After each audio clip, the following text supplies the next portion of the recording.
जय जगन्नाथ सांग मैंने आज मु जो टॉपिक रे कहबाक जाऊँगी आपण भी से टॉपिक रे जड़ित थे। बर्तमान मु किसी आस्पिरेंट मान कथा कह पर्टिकुलर गवर्नमेंट जॉब जे माने आस्पिरेंट अच्छा से विषय किसी कहबाक चाहूँ। आज्ञा गवर्नमेंट एस्पिरेंट मान विषय कहबार तात्पर्य यह कि जे किसी गवर्नमेंट एस्पिरेंट मान अच्छा जे पुर बहुत गरीब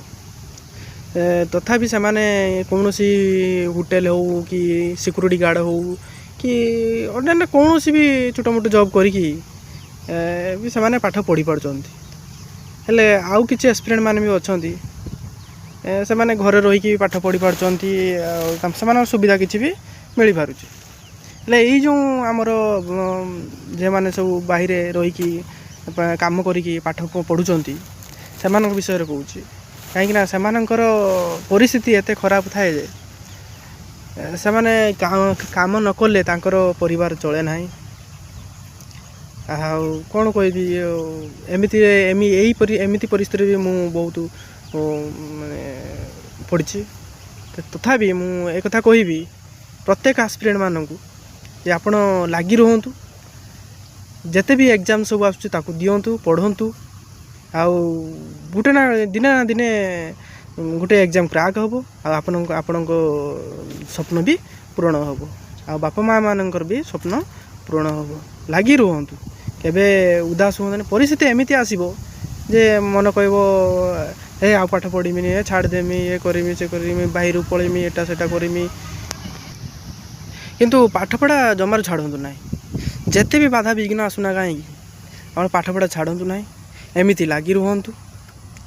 निश्चित निश्चित दिने ना दिने आपन को सफल मिल कहीं मुझे कथा कहूँ आपण मैंने भी भावुवे जे ये कहीं एमती कथा कहूँ कौन कथा कहीं ना वर्तमान आम गरीब मानकर समस्या जे कि आम बाहर किसी कौन बिजनेस फिजनेस करें आम पाखे से अर्थ ना जे आम